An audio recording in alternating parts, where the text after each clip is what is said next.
বুঝছিস বন্ধু, এবার শীতটা এটা থাকে বাবা একটা বিয়া করাই না। অনেকে কই আমি বিয়ার কথা করাইলে করাইবো, না করাইলে নাই, বাইতে বাইরে যাই আমরা। আই যাই গিয়ে দিকে কি কই। আব্বা একটা কথা কই, ও কিরা কইবা এবারে শীতে কি বিয়া করাইবা না করতে বাইরে যেতাম গা? জাগা নাইলে জাগা যা যা তোর মতো বলে আমার দরকার নেই যা আর আইলাম না বাড়ি। যা জাগা স্যারেটারে বাবু করে দিলাম রাগের মাথায় তো যাক স্যারেটার একটা বিয়া করাই দি ঘটকের একটা ফোন দিয়ে দেখি কই আছে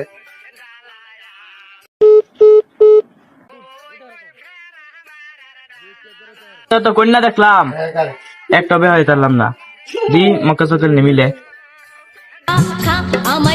আরে কল দেখে না।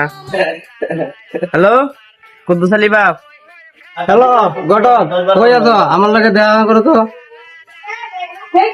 আচ্ছা ভাই আমি আইতাছি তাহেন। এই কুদ্দুস আলী বাপ কল দিছিলা? চলো বসেন আমার দরকার আছে ঘটক সাহেব আমার ফুটটা তো রাগ করে বাইরে গেছে গা তার জন্য একটা কন্যা দেখেন ৬৬টা জেলার মধ্যে ৬৩টা মাইয়া দেখ, একটা মেয়ে আপনার ছেলের জন্য রাখিয়া দিছি।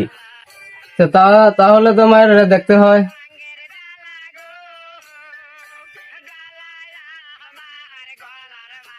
মনে বাপ ঘর আসুনি? ঘটক সাহেব ঘর আসেন। ঘটক সাহেব গরিব বাড়িতে আইছেন তো বসার তো জায়গা নাই, একটু কষ্টের নিচে বসে থাকেন। আচ্ছা কোন সমস্যা নাই, আইন বসেন। আপনার তো একটা মেয়ে আছে ঘর, বুঝলাম আমি এর ছেলের সাথে বিয়ে দিতাম। আমি একটা বালা জামাই খুঁজতেছি, আমার মেয়ের বিয়া দিব বালা জামাইয়ের কাছে, কিন্তু বালা জামাই আর পাই নাই। আপনার কাছে আছে ঘটক?